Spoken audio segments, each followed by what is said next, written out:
All right, hey, it's Sid Owsley from the Determination Determines Destination podcast, the 3Ds to success, right? Talk about the 3Ds to success. Determination determines destination, how it's used to overcome obstacles and challenges in life. And tonight, Friday night edition, we have Dr. K. Kasundra Brown, the Tilted Fedora trainer in the house. Welcome. Thank you. I am excited and happy, glad to be here.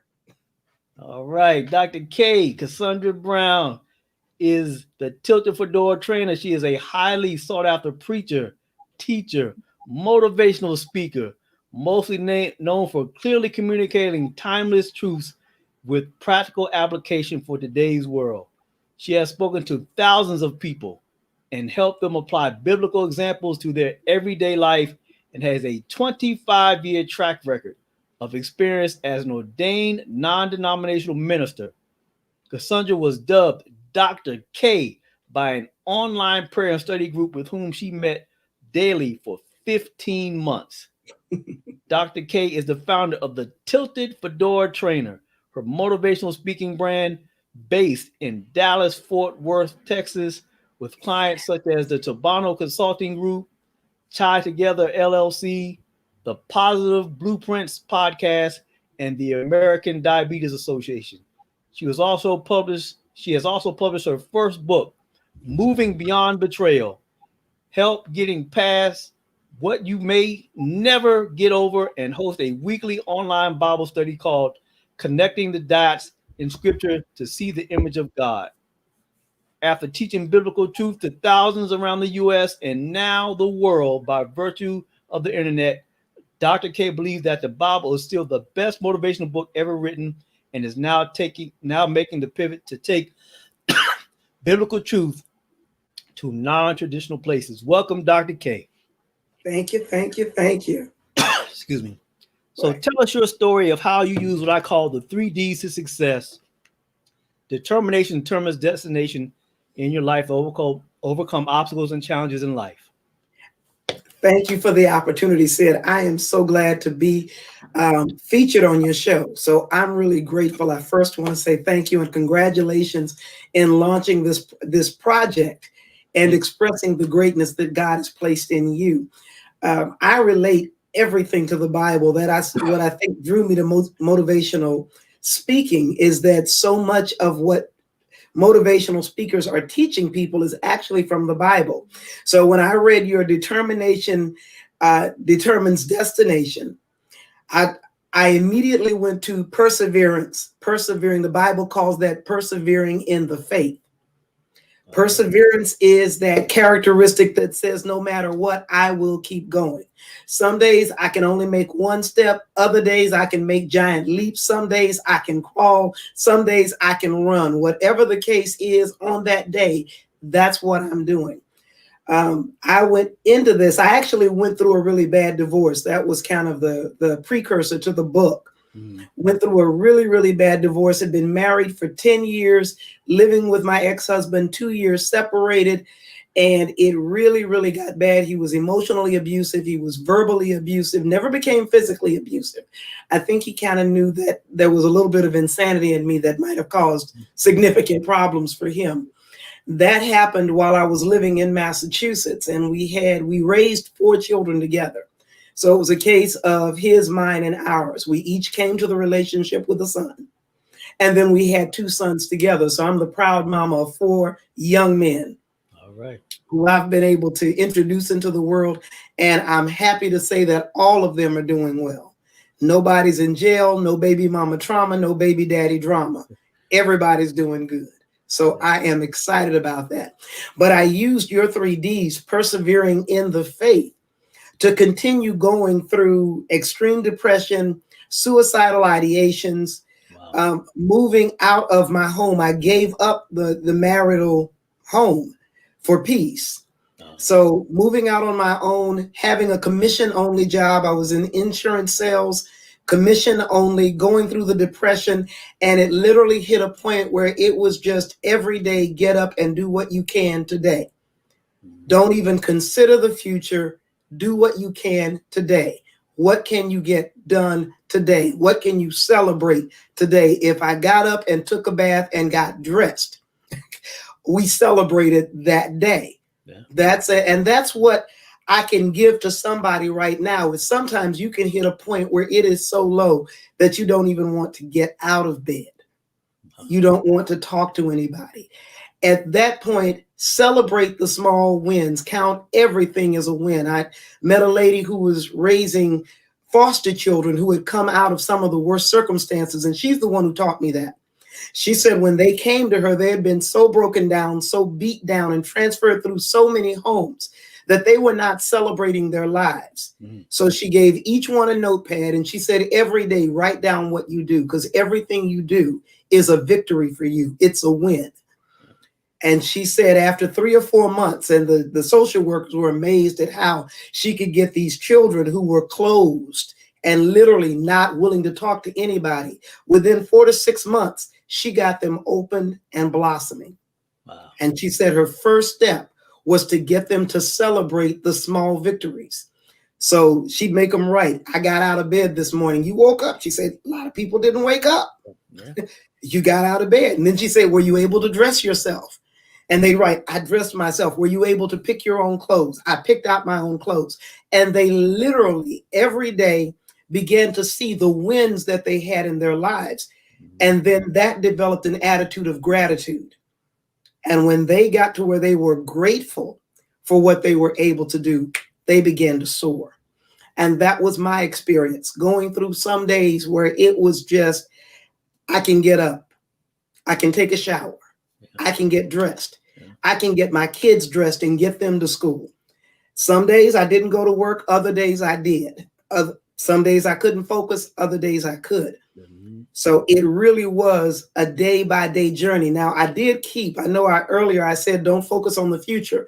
I shouldn't say don't focus on the future like that. I should say set your goal and then focus on the goal and not focus on all the steps that get you to the goal. So I had the goal. I need to live and take care of my 2 sons. Mm-hmm. But I couldn't worry about what I needed to do next week. I had to be really, really focused on what I needed to do today. To take me one step closer to that goal. Yeah. And every day it was, what can I do today to get me one step closer to the goal? What can I do today to get me one step closer to the goal? And then as I made each day, once we diagnosed the depression, I was able to get on medication, and I'm a big proponent of getting help. Get help. Do not think that in your determination on your way to your destiny, that you won't need to call some people alongside of you to help you make the journey. There's it's an old proverb. I don't know if it's Chinese or not, but it says to go fast, go alone, but to go far, go together. Go together, yeah. Go together. That's right. So I was blessed. I had 2 really close friends, and every day one of them talked to me. If they didn't hear from me by a certain time, they were calling me, checking in on me. Are you okay? If you need somewhere to hang out, you just can't be alone, come over to the house, especially after the suicidal. I didn't commit suicide. I didn't attempt to commit suicide, but I had what's called a suicidal ideation. That means I made a plan. Mm.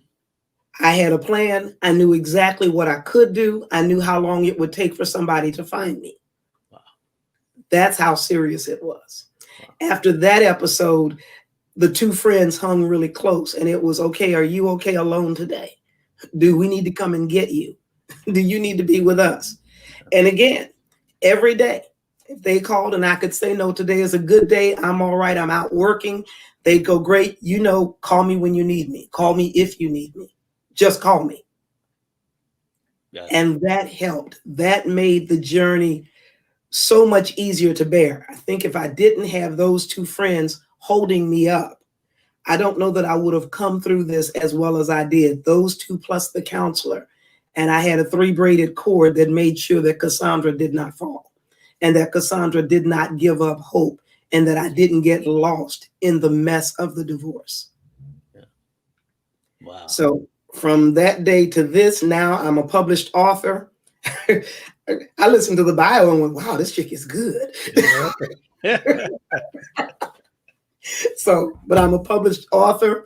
I did my Bible study, Connecting the Dots in Scripture to See the Image of God last night, went live on YouTube, and a woman from Belarus was watching me.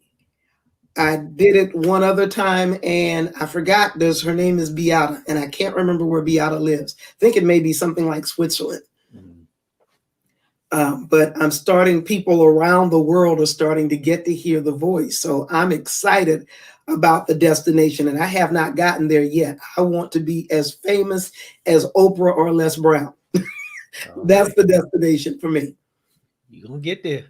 That's the destination, is to get. And the reason is not to promote me, but it is to promote biblical truth, which some people call universal truth.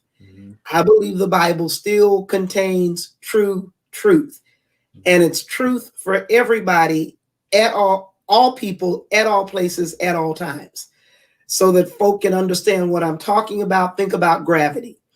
Gravity works no matter where you are in the world. If you throw a ball up here in Texas, you throw a ball into the air, that ball is coming back down. If you go to China and you throw that same ball up into the air, or you throw a different ball up into the air, that it's coming down. If you go to Australia, if it goes up, it's coming down. You go to Africa, any one of the continents, you go there, throw it up, gravity is going to bring it down. Gravity is a biblical truth or a universal law.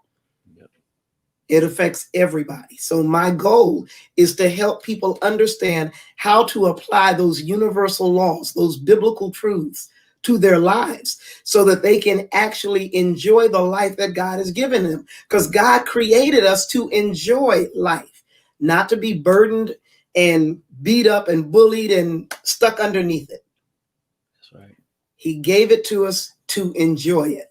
But there's a lot of what Bob Proctor calls virus code. There's a lot of misinformation. There's a lot of lack of understanding. There's a lot of ignorance to the laws themselves and how to apply them. I've now started telling people, you don't break the law, you break yourself on the law, because the law doesn't change. That's right. The law remains. Once you learn to cooperate with the law, you have a much better life.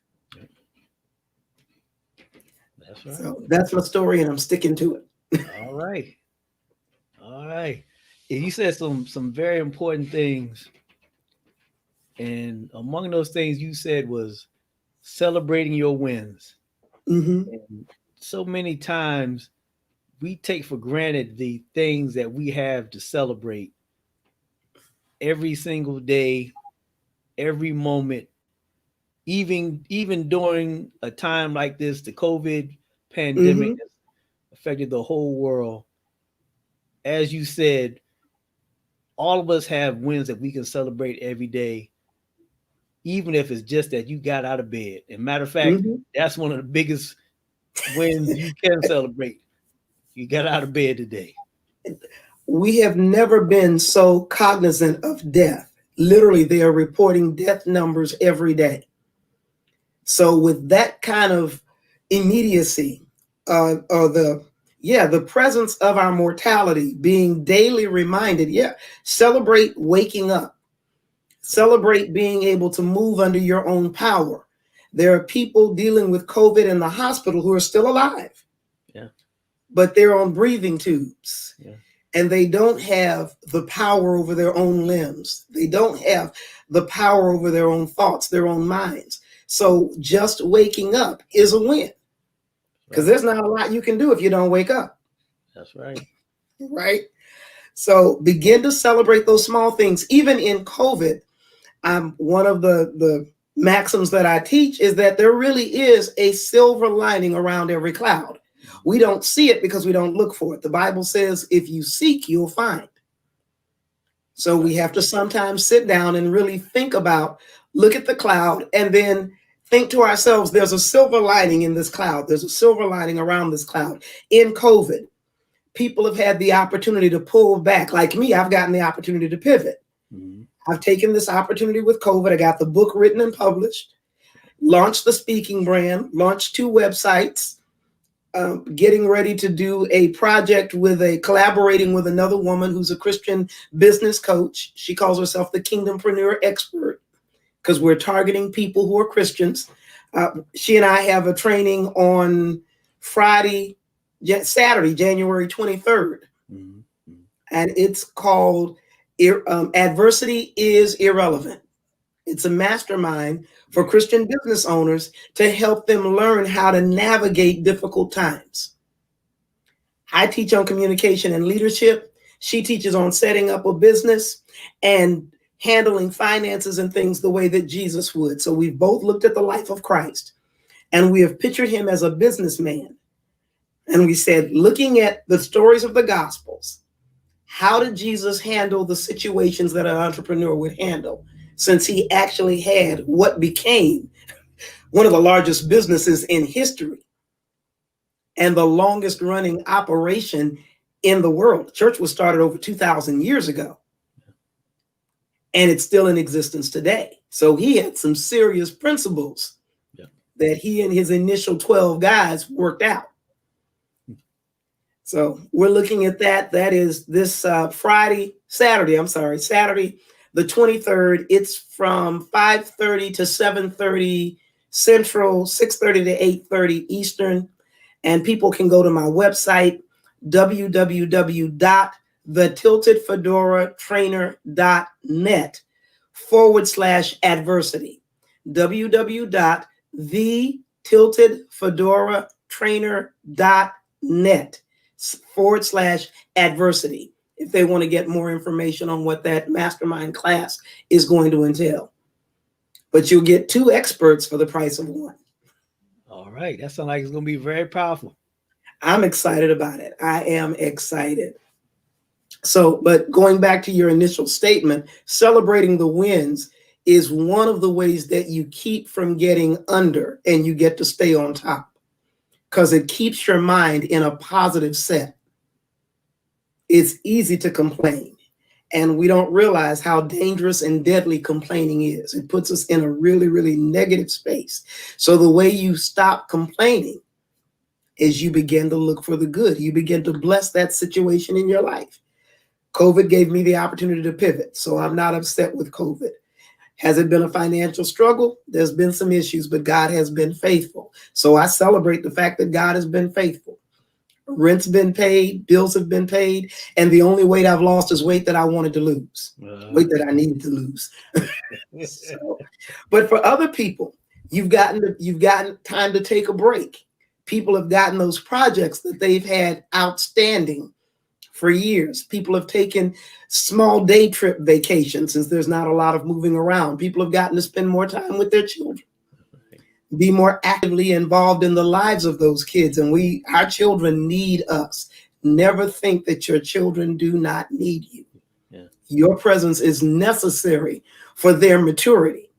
So for a lot of parents, this has been a real eye-opener. They didn't know what kind of children they were raising and what the teachers were having to deal with.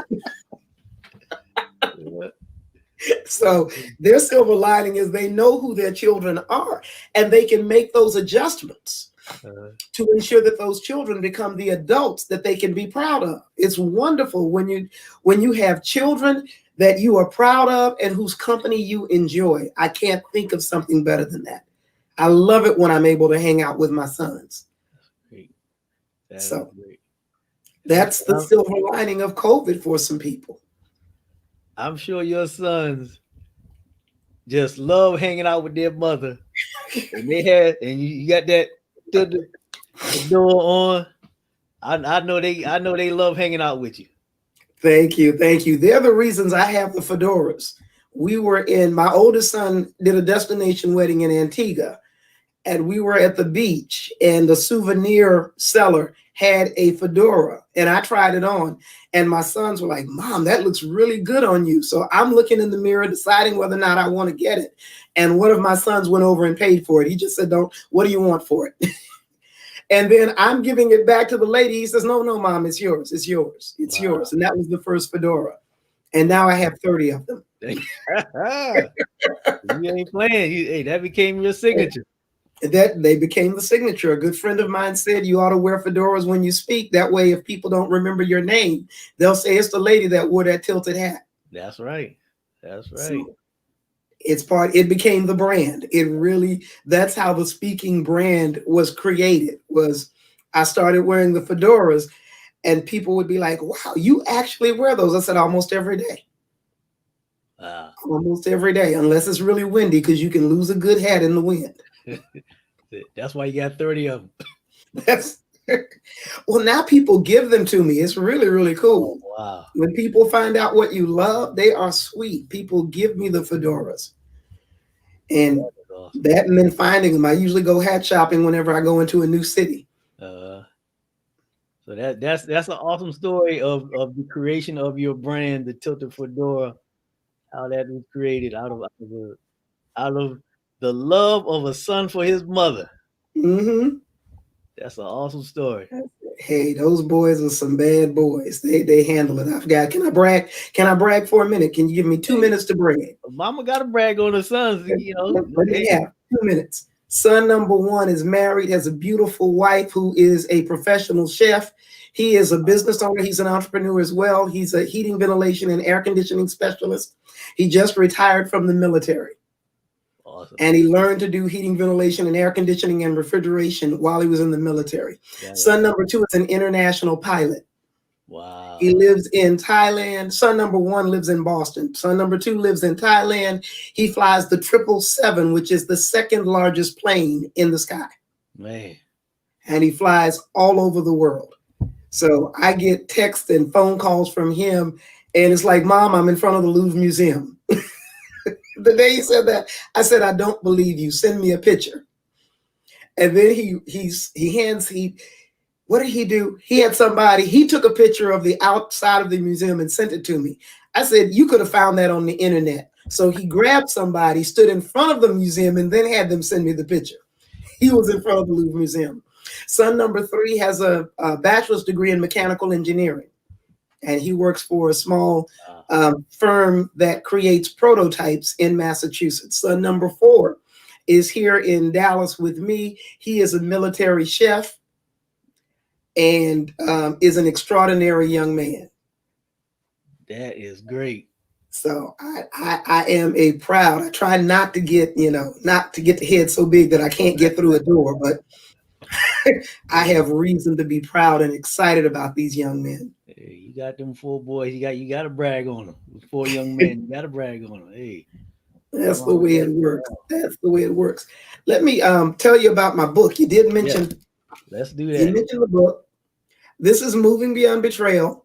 Help getting past what you may never get over. And I wrote the book as a result of being in that 15-month group. I did a teaching based on the life of Leah from the Bible. Everything is connected to scripture for me. Based on the life of Leah from the Bible. And the first part of the teaching dealt with betrayal and how to move beyond betrayal.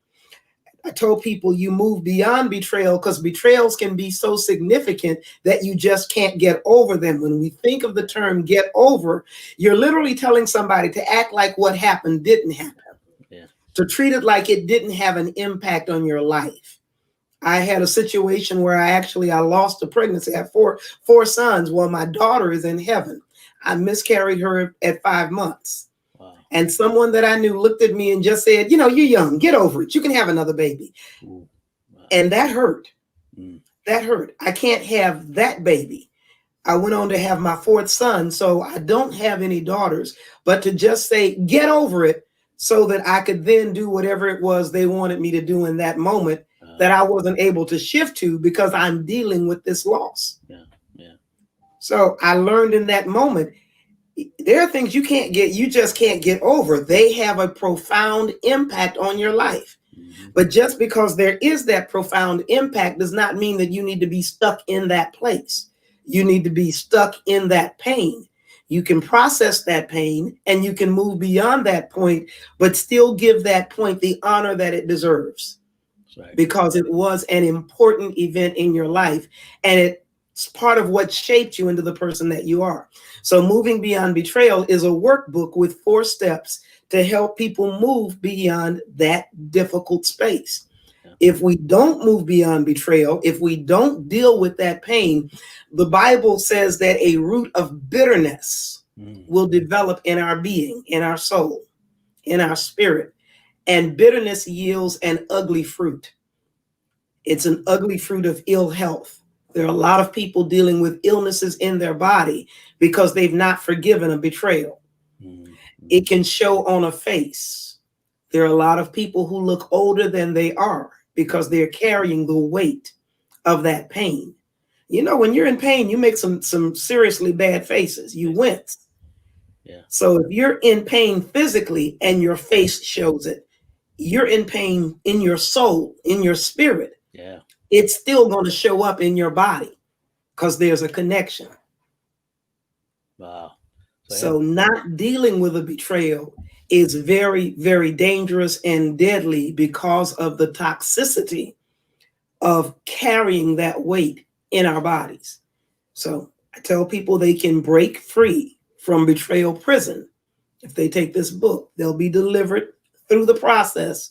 Take the 4 steps, and it starts at the beginning with learning to care for yourself and to treat yourself well, goes to forgiving yourself and forgiving the person who betrayed you.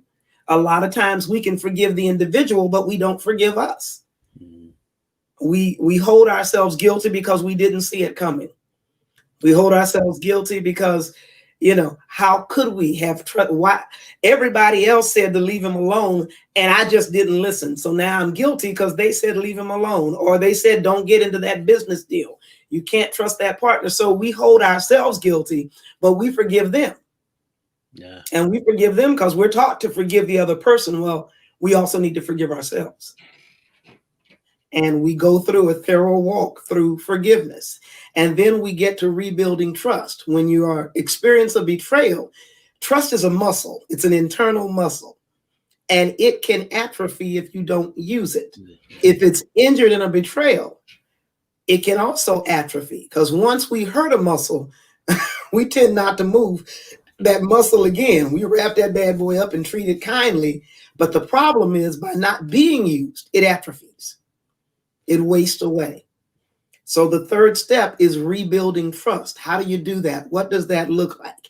We go through that in the book. And then the last is bringing closure. How do I finally let this thing go? How do I communicate with this individual and let them know what they did to me? And some people would say, well, the person who did it to me is dead, or they're in another state. I don't know how to contact them anymore. It was an old boss. There's a way that you can close that book and that person not be present to hear what you have to say. We talk about that. So we take you through the 4 steps, all of the movements for each step. There are questions in the book to ask you your thoughts, your feelings, what your experience was. So I actually, from the beginning, asked you to work through a specific betrayal. Wow.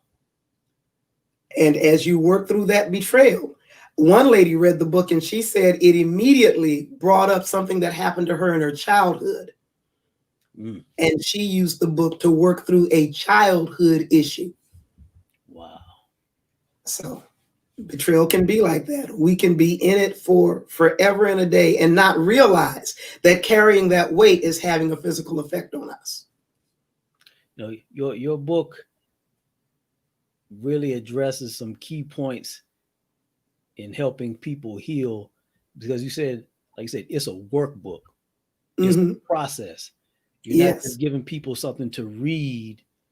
They actually have to have steps that they work through that they can actually gauge their process, their progress in overcoming this betrayal, these feelings, you know. And so that's a very important work that you created to help people arrive at a better destination in their life. That's the goal of it. That's the goal of it, to get people out of that painful space so that they can start walking freely and, you know, taking that determination which determines their destiny, walking freely to the destiny. It's hard to walk when you're carrying a lot of weight.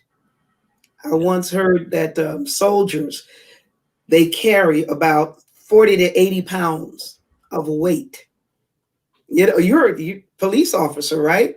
So you know the belt and the bulletproof vest and all of the other, an extra. It's hard. I'm sure when you first started out in the academy and they put all that stuff on you and then said, now walk all day with this. I was in the Marines too, so Yeah, I see there? remember that. You remember that. That's a struggle to walk with all of that stuff. But you eventually built up the muscles and the strength to do it. But how good did it feel when you got back to the barracks and you were able to take all of that off? Let it loose. You gotta do. That's that same, when you move beyond betrayal, you process that pain and get away from it. That's the same feeling. You feel that weight removed. And the great thing about it is that you don't have to pick that weight up again. Once that weight is let loose, you don't ever have to pick it up again. You honor that event for the impact that it had on your life. But now when you think about it, you don't break into tears. When you think about it, you don't become angry. When you think about it, you don't become resentful. If you think about a betrayal and you have any one of those not so nice responses, any of those negative, low vibration responses, you're still dealing with that thing. Oh, yeah. You haven't moved beyond it. This book will help you do that. And I also coach people in it as well. So we can walk through the book together and I can give them a little more assistance with some more ideas and some more searching into themselves. That is great.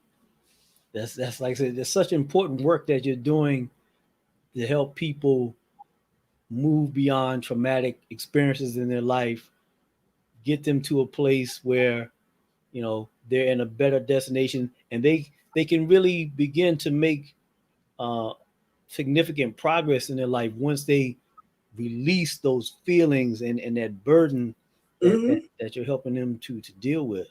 That's very Yeah. important work. Well, tell us about the future plans that you have for the Tilted Fedora brands. What do you have in the works? Well, I have that the mastermind class that's happening on the 23rd. That's again Saturday, January 23rd from 5:30 to 7:30 Central, 6:30 to 8:30 Eastern. I'm doing that in collaboration with Doreen Letsom Reed, who is the Kingdompreneur expert. So we'll both be teaching on strategies from the life of Christ, specifically to survive times of crisis like this. So if you have a small business that really, really had a difficult impact because you didn't see COVID coming, now you know to be prepared. If you started a business during COVID, well, COVID is going to come to an end, but guess what? You will have another crisis. There will be another something. So how do you begin to adopt practices and habits, strategies that will help you survive whatever the next crisis is? Because trust and believe, there will be one. That's the most upcoming thing.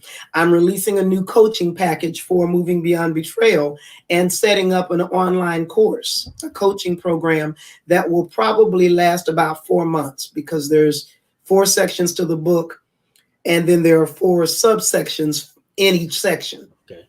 So about 16 weeks, 4-month coaching program.